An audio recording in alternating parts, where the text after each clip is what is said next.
Hello and welcome to synopsis. This is lecture for 2020 and 50-50 series. Prelims के लिए high yielding topics हैं। इससे इतने क्वेश्चंस आपको एक साल में देखने को मिलते हैं जब आपको दिखता है कट ऑफ 50 ±5 क्वेश्चंस के आसपास रहती है। तो इतने क्वेश्चन अगर आपको एक टॉपिक से मिलते हैं तो then you can see the relevance of this course. देखो इतने हर बार तो नहीं आएंगे, लेकिन यू कैन एक्सपेक्ट कि एटलीस्ट 30-35 क्वेश्चंस आ जाएंगे।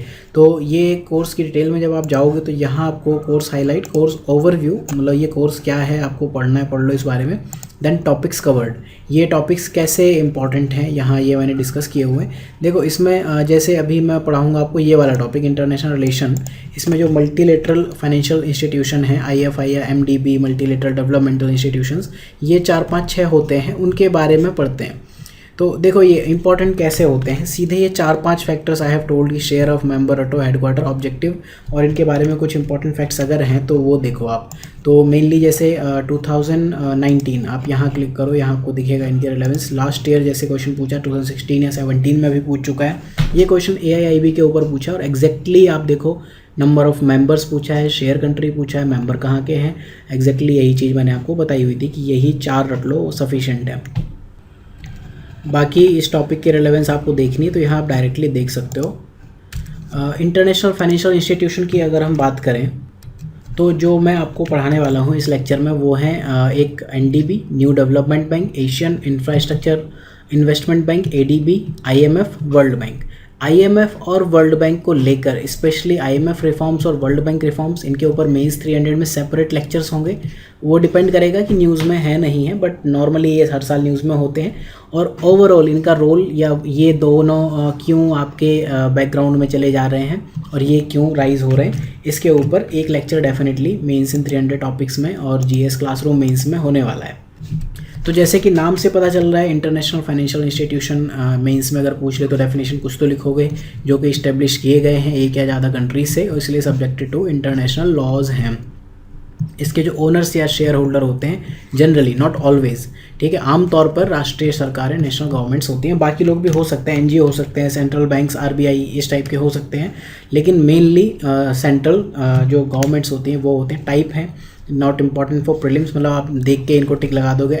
मल्टीलेटरल डेवलपमेंट बैंक, ये वर्ल्ड वाइड होते हैं, जैसे IMF हुआ, वर्ल्ड बैंक हुआ, ब्रेटन वुड इंस्टीट्यूशन, इसमें वर्ल्ड बैंक ग्रुप के सारे 5 मेंबर हुए, प्लस WTO भी आप इसमें ले सकते हो। रीजनल डेवलपमेंट बैंक, ये NDB, AIIB, ये सब रीजनल डेवलपमेंट बैंक है। देन बायलेटरल 2 कंट्रीज़ के बीच में, और बाकी रीजनल फाइनेंशियल इंस्टीट्यूशन जो हमें नॉर्मली नहीं पढ़ने, जैसे अफ्रीकन डेवलपमेंट बैंक हो गया, south American, Brazil development bank, ये सब हमें नहीं पढ़ने। तो NDB के बारे में देखते हैं। देखो पढ़ते हुए हमें 3-4 चीज़ें ही देखनी है। ऑब्जेक्टिव क्या है, बेसिक्स उसके 3-4 चीज़ें कहाँ से आए ये पढ़ना है। देन शेयर एंड वोटिंग और मेंबर्स क्या क्या है, ख़त्म कहानी इतना।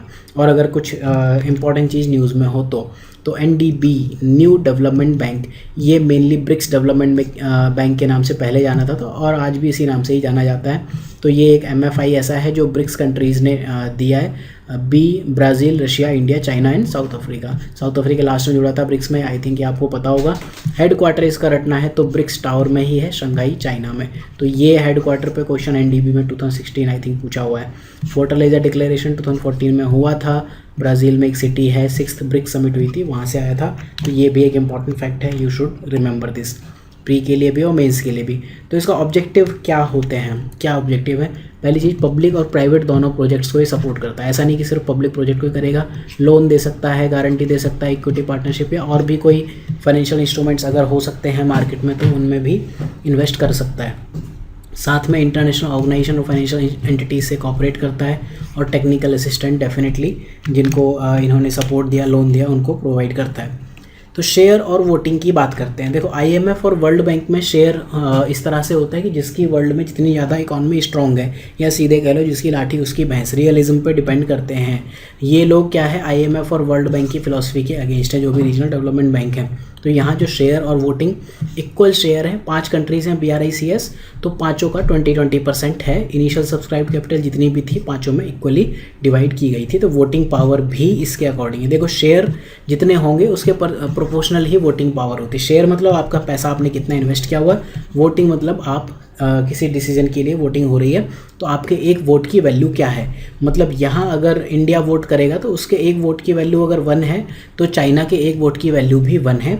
IMF में ऐसा नहीं है, वहाँ चाइना के एक वोट की वैल्यू, अगर चाइना का 6% शेयर है, इंडिया का 2.7% शेयर है, तो चाइना के एक वोट की वैल्यू 6 होगी, इंडिया के एक वोट की वैल्यू 2 होगी, 2.7 होगी। तो इस तरह से ये इक्वलिटी के ऊपर काम करता है IMF और वर्ल्ड बैंक में। USA आप देखो अकेले 15-16% शेयर USA के हैं, तो और उन्होंने ये कहा हुआ है कि IMF का कोई भी डिसीजन 85% मिनिमम मेजॉरिटी से होगा पास। USA के पास 15.67 ऐसे परसेंट शेयर, मतलब US के वोट किए बिना कोई IMF और वर्ल्ड बैंक में रिफॉर्म्स हो सकते हैं क्या? नहीं हो सकते। तो इसलिए रीजनल बैंक्स आए हैं, पिक्चर में दिखते हैं। तो इस तरह से किसी के पास वीटो पावर नहीं है जैसे बाकियों में दिखती है। वर्ल्ड बैंक से डिफरेंस यही है कि वर्ल्ड बैंक में मेनली कैपिटल शेयर, जिसने जितना ज़्यादा पैसा लगाया उतना है।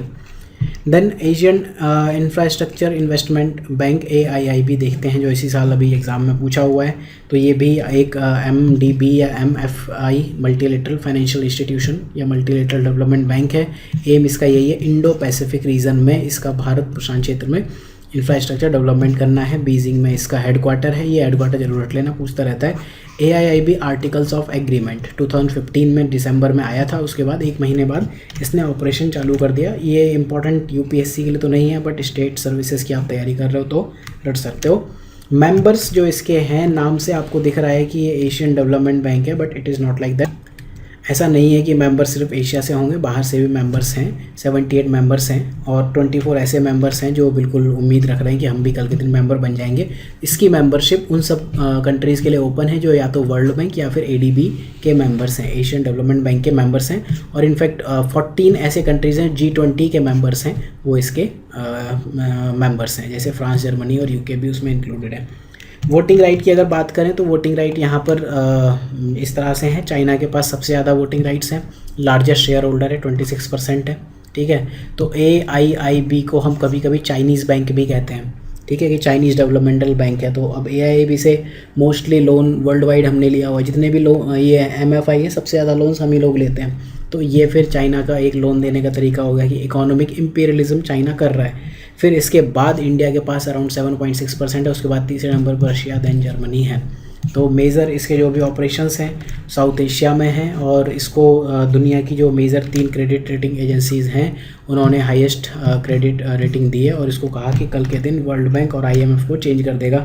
तो आप देखो हो क्या रहा है, पहले ये IMF और वर्ल्ड बैंक हैं ये USA के थे, तो USA से रशिया तो कोल्ड वॉर के बाद निपट गया, अब चाइना बचा, तो फिर अब वर्ल्ड वापस से बाईपोलर हो रहा है। एशियन डेवलपमेंट बैंक ADB की बात करते हैं। ये एक रीजनल डेवलपमेंट बैंक है, 1966 में इस्टेब्लिश किया गया था, मतलब आज का नहीं है, काफ़ी पुराना है। मनीला फिलीपींस में इसका हेडक्वार्टर है। ऑब्जेक्टिव इसका वही है, सोशो इकोनॉमिक डेवलपमेंट एशिया में करना है। UN का ये एक ऑफिशियल ऑब्जर्वर है। मेंबर्स की अगर हम बात करें तो 68 मेंबर्स हैं, यहाँ भी एशिया से मेंबर्स नहीं हैं, बाहर से मेंबर्स हैं, एशिया पैसिफिक दोनों से हैं। एशिया पैसिफिक से 48 हैं, बाकी 20 अराउंड बाहर से हैं। इंडिया एक फाउंडिंग मेंबर था तब भी। और बैंक में UN, ESCAP और नॉन रीजनल डेवलपमेंट कंट्रीज़ इनके मेंबर्स आ सकते हैं। वोटिंग राइट इसके वर्ल्ड बैंक की तरह ही है, एक जैसा वहाँ पर वर्ल्ड बैंक में वेटेड वोटिंग राइट सिस्टम है, वैसे यहाँ भी है, जिसके ज़्यादा वोट्स उसके उतने ज़्यादा शेयर। तो जापान का सबसे ज़्यादा है, USA उसके जस्ट बाद है, मतलब दोनों लमसम इक्वल हैं। जापान और USA देखो अराउंड 31.5% हैं इनके वोट्स, उसके बाद चाइना, उसके बाद इंडिया। तो ये 4 लार्जेस्ट याद करने, JUCI करके याद कर लो। देन IMF के बारे में बात करते हैं। IMF वाशिंगटन DC में इसका हेडक्वार्टर है। मेंबर अराउंड 189 कंट्रीज़ के मेंबर्स हैं। फॉर्मेशन आपको पता होना चाहिए, हालांकि ये पूछेगा नहीं, but only you should know, means आपको पता होना चाहिए इतना। 1944 में ब्रेटन वुड्स कॉन्फ्रेंस या ब्रेटन वुड एग्रीमेंट कहा जाता है, इसी से आपको IMF, WTO, GATT ये सब आए थे। IMF भी इसी से आया था, वर्ल्ड बैंक ग्रुप भी इसी से आया था। की फ़िलॉसफी जो इसकी है, ये 2 हैं, हैरी डेक्स्टर वाइट और जॉन केनीज़, ठीक है, जो केनीजियन इकोनॉमिक्स हम पढ़ते हैं ना, कैपिटलिज्म सेंट्रिक, वो यही हैं, ठीक है। तो इनके ये 2 बेसिक फ़िलासफ़र्स हैं, और अल्टीमेटली ये आया था एग्जिस्टेंस में 1945 में 29 कंट्रीज़ ने जब इसको फॉर्मली रिकॉग्नाइज़ कर लिया था। तो इनका मेन एम स्टार्टिंग में क्या था कि इंटरनेशनल पेमेंट सिस्टम का हमें रिकन्स्ट्रक्शन करना है, तो ये उस टाइम का एम था। अभी जो इनके एम्स हैं वो ये एम्स हैं, आप ये पढ़ सकते हो, कोई ऐसे टफ नहीं है। ग्लोबल मॉनेटरी कॉपरेशन इनको करना है, फाइनेंशियल स्टेबिलिटी, बाकी सब ठीक है, इंटरनेशनल ट्रेड ये मेन काम इनका ये है, एक्सचेंज रेट स्टेबिलिटी ये वाला करना है। और अगर किसी कंट्री की बैलेंस ऑफ पेमेंट डिफिकल्टी, तो यहाँ पर IMF का रोल है, बाकी ये सब तो वर्ल्ड बैंक और ADB PDB सब करते हैं। तो ये रोल है एक्सचेंज रेट स्टेबिलिटी। सपोज आपका रुपये अगर वीक हो रहा है तो फिर आप IMF के पास जा सकते हो। अगर आपका ऑयल ख़रीदने के लिए पैसे नहीं है, आपका बैलेंस ऑफ पेमेंट अकाउंट गड़बड़ हो गया है, तो फिर आप IMF के पास जा सकते हो, जैसे कि हम 1991 में गए थे। तो IMF उसके लिए कुछ कंडीशन रखता है, उन कंडीशन को हम यहाँ देखें। कंडीशनैलिटी ऑफ लोन क्या होती है, GS4 में मेजर टॉपिक है वो। GS4 में एक टॉपिक है इंटरनेशनल रिलेशन में एथिक्स, तो उसको हम देखेंगे। तो IMF फंड्स देखते हैं पहले कहाँ से आते हैं। दो फंड्स हैं, एक तो कोटा और लोन्स। कोटा मतलब आप कितना पैसा डिपॉजिट कर रहे हो, लोन मतलब IMF ने किसी को लोन दिया तो उसका इंटरेस्ट। तो कोटा क्या है, pool fund of member Nations, उससे मैक्सिमम फंड आता है, ठीक है। मतलब सपोज इंडिया ने 100 रुपये दिए, USA ने 10,000 दिए, इसने इतने दिए, उसके बेस पे एक पूल बनाते हैं। तो IMF का ये हुआ। फिर इसमें से IMF दूसरों को लोन देता है। तो लेकिन ये लोन बहुत सस्ते होते हैं, अराउंड 0.1% पे ऐसे। तो थोड़ा बहुत मतलब 99% कोटा से आता है और बाकी यहाँ से आता है। तो साइज़ ऑफ मेंबर कोटा जितना है वो कैसे डिपेंड करता है। ऐसे नहीं इंडिया कहते कि आज से मेरा 10,000 रुपीज़ दूंगा, USA से मैं 10 गुना ज़्यादा दूंगा। It is not like that. उतना ही कोटा डिफाइन किया जाता है जितनी की इकोनॉमिक या फाइनेंशियल इंपॉर्टेंस वर्ल्ड में हो। अब ये एक बहुत वेग टर्म है, इसको USA ने एक्सप्लॉइट किया। जैसे कि मैंने आपको बताया, USA के पास अराउंड इतने राइट्स हैं कि वो ओवरऑल डिसीजन मेकिंग को इम्पेक्ट करता ही है। अभी तो इसमें रिफॉर्म्स हो गए, एग्जैक्टली हम पढ़ेंगे मेंस इन 300 में। सपोज 85% से कोई डिसीजन लिया जाना है और USA के पास 15.5% अगर वोट्स हैं, तो USA के वोट के बिना हो ही नहीं सकता है कोई डिसीज़न। तो अब जो ये कोटाज़ हैं ये इंक्रीज़ भी किए जाते हैं पीरियडिकली, मतलब पैसा सब लोग ज़्यादा जाता तो परसेंटेज सेम रहेगी, ठीक है। कि मतलब अब हम लोग ओवरऑल हमने 10,000 करोड़ बढ़ा दिया, तो अब आप लोग इतना इतना इतना पैसा जमा करो, तो ये बढ़ाए जाते हैं और परसेंटेज भी चेंज हो सकती है IMF रिफॉर्म्स, ठीक है। तो IMF के रिसोर्सेज इस तरह से बूस्ट किए जाते हैं और जिन कंट्रीज़ को बैलेंस ऑफ पेमेंट की डिफ़िकल्टीज़ होती है इनसे बोरो करते हैं। अभी का फंड अराउंड $700 बिलियन है। ये लमसम आइडिया होना चाहिए कितना है, ठीक है। अब ये इफेक्ट्स ऐसे हैं, काफ़ी न्यूज़ में रहता है कि हाँ गीता गोपीनाथन है, ये इसकी चीफ इकोनॉमिस्ट बन गए, ठीक है, बन गए तो क्या करें, ठीक है। और इसके जो CMD और चेयरवुमेन है ये हैं, इनका नाम रटना हो तो रट लो, क्रिस्टलिना जॉर्जीवा, बुल्गारियन इकोनॉमिस्ट हैं। तो कंडीशनैलिटी ऑफ लोन देखते हैं। देखो GS4 एथिक्स में एक मेजर टॉपिक है ethical issues in international funding, उससे रिलेटेड सीधे क्वेश्चन आते हैं। तो इंटरनेशनल फंडिंग में एक इशू ये भी आता है कंडीशनैलिटी ऑफ लोन। इसका मतलब आपको किसी से लोन लेना है तो आपको कुछ कंडीशन रख देगा। जैसे आपको IMF कंडीशनैलिटी क्या है, IMF से आप लोन लेने जाओ तो IMF आपके ऊपर कुछ कंडीशन रख देगा। वो ये कंडीशंस हैं कि आप ऐसा ऐसा करोगे तभी हम लोन देंगे, ठीक है। तो these are set of policies और कंडीशंस जो कि IMF चाहता है तभी हम आपको पैसे देंगे, उनके बदले IMF रखता है, ठीक है। इनको 1952 वॉशिंगटन कंसेंसस कहा जाता है। तो ऐसी कौन सी कुछ स्ट्रक्चरल एडजस्टमेंट करने को कहता है, मेजर चेंजेस के लिए कहता है। इंडिया के पास जब 1991 में पैसा नहीं था, ऑयल का भी पैसा देने के लिए 2 हफ्ते का भी, तब हम IMF के पास गए थे हाथ फैलाते हुए कि भैया पैसा दे दो नहीं तो हम डूब जाएंगे, लोगों को ऑयल का पैसा कैसे पे करेंगे। तो IMF ने जो 1991 रिफॉर्म्स हैं वो, जिसे हम बहुत प्राउडली कहते हैं, उसका एक नेगेटिव साइड भी है कि इसने इंडिया को कहीं ना कहीं कंप्रोमाइज़ करना पर मजबूर किया। जैसे रुपये की कॉस्ट 10 रुपये पर डॉलर घटा दी गई थी। ऐसे बहुत से मेजर्स थे, डिवैल्यूएशन ऑफ करेंसी की गई, ऑस्टेरिटी मेजर्स, मतलब मितव्ययी था। ऑस्टेरिटी मतलब होता है अपने एक्सपेंसेस कम करो या रेवेन्यू बढ़ाओ। देन ट्रेड लिबरलाइजेशन, उसी के पास LPG आए थे। तो आज आप देख ही रहो कि कैपिटलिज्म ने पूरी दुनिया को खा रखा। आज इंडिया चाइनीज़ सामान को, मतलब क्यों अननेसेसरी आपके पास घर में कुछ भी देखो, एनीथिंग, सुई से लेके पेन से लेके टॉयज से लेके फ़ोन तक सब चाइनीज़। ऐसा क्यों? वो इसके वजह से ही है, 1991 की वजह से। लिफ्ट करने हैं, इंपोर्ट एक्सपोर्ट रेस्ट्रिक्शन हटानी है, स्टेबिलिटी ऑफ इन्वेस्टमेंट FDI को आप दोगे, बजट बैलेंस करोगे, ओवर स्पेंडिंग नहीं करोगे, प्राइस कंट्रोल करोगे, सब्सिडी अपनी रैशनलाइज करोगे, प्राइवेटाइजेशन करोगे, डिस इन्वेस्टमेंट करोगे, ठीक है। और फॉरेन इन्वेस्टर के राइट्स आप नेशनल लॉ में ज़्यादा प्रिवेल करोगे। मतलब इंडियन कंपनीज़ को अगर आप 5 राइट दे रहे हो तो इनको 6 राइट्स दोगे। गवर्नेंस और करप्शन से फाइट करोगे, गवर्नेंस सिस्टम इंप्रूव करोगे और इकोनॉमिक आउटपुट आपको बढ़ाना है डायरेक्ट एक्सपोर्ट और रिसोर्स एक्सट्रैक्ट करके, तो इस तरह से करोगे। देन इम्पॉर्टेंट एक और जो इंस्टीट्यूशन है दैट इज़ वर्ल्ड बैंक। तो वर्ल्ड बैंक में अराउंड 189 कंट्रीज़ हैं। ये भी सस्टेनेबल डेवलपमेंट के लिए काम करता है, लेकिन पॉवर्टी रिड्यूस करना, साथ में शेयर्ड प्रॉस्पेरिटी, साझा समृद्धि डेवलपिंग कंट्रीज़ में काम करता है। बाकी इसके ऑब्जेक्टिव कतई जनरल से हैं, क्लाइमेट चेंज से लेके कॉन्फ्लिक्ट से लेके सब चीज़ में काम करता है। तो वर्ल्ड बैंक एक्चुअल में किससे मिलके बना है? वर्ल्ड बैंक ग्रुप है। वर्ल्ड बैंक ग्रुप में 5 इंस्टीट्यूट्स हैं, जिसमें से 2 मिलके वर्ल्ड बैंक बनाते हैं, IBRD और IDA। IBRD मेनली ये वर्ल्ड बैंक का रिकन्स्ट्रक्शन और डेवलपमेंट बैंक के लिए मेन वर्ल्ड बैंक ग्रुप का एक इंस्टीट्यूट है जो कि ज़्यादातर लोन दिया करता है। तो IBRD दुनिया में लोन देता है, लोन्स, क्रेडिट और ग्रांट्स दिया करता है। इंटरनेशनल डेवलपमेंट एसोसिएशन ये लो और नो इंटरेस्ट लोन देता है, लेकिन लो इनकम कंट्रीज़ को ही देता है।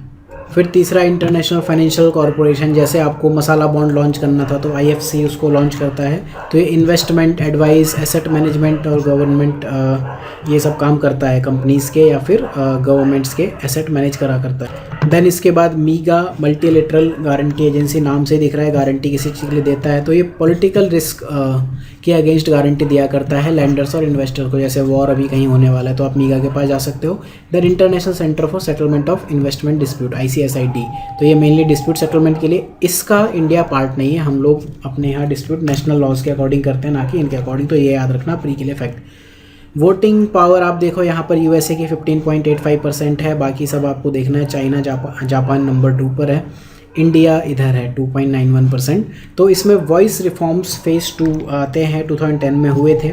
तो वॉइस रिफॉर्म्स मतलब डेवलपिंग कंट्रीज़ की कोई वॉइस ही नहीं है। USA ने ही पूरा दुनिया को कंट्रोल कर रखा है कि कौन किसको पैसा देगा नहीं देगा। तो 2010 में वोटिंग पावर्स रिवाइज़ की गई थी कि डेवलपिंग कंट्रीज़ का जो पैसे हैं उनको, उनका शेयर बढ़ाओ। तो जिनको सिग्निफिकेंट गेन हुआ था, चाइना को सबसे ज़्यादा गेन हुआ था, यहाँ पर नोट कर लो, चाइना को सिग्निफिकेंट गेन हुआ था। उसके बाद वाला इसमें कहीं इंडिया भी था। ज़्यादातर डेवलपिंग कंट्रीज़ के वोटिंग पावर्स थोड़े थोड़े घटा दिए गए थे, ज़्यादातर, नॉट ऑल, ठीक है।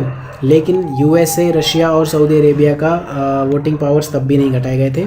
और आज की डेट में फिर डेवलपिंग कंट्रीज़ ने क्या किया, एक पूल मॉडल बना लिया। मतलब कि हम एक साथ, जैसे इंडिया है, ऐसी 7-8 कंट्रीज़ है, अफ्रीकन कंट्रीज़ जिनका 1% शेयर है, 2% शेयर है, तो उनको हम साथ में लेके एक पूल मॉडल कर लेंगे। तो इस वजह से अब इंडिया उनको एक तरह से उनका नेता बना फिरता है कि आप बताओ तो कहाँ क्या करना है, हम आपके साथ हैं। तो इंडिया इसलिए लीडर ऑफ थर्ड वर्ल्ड कहलाता है। सो इस लेक्चर की रेलेवेंस प्री और मेंस में बहुत हाई। तो आपको ठीक लगे तो you can see, you have to see these all things. Paper कैसे सॉल्व करना है आपको देखना ही चाहिए, और साथ में अगर आपको ठीक लगे तो you can join this course. So thank you for watching, have a good day.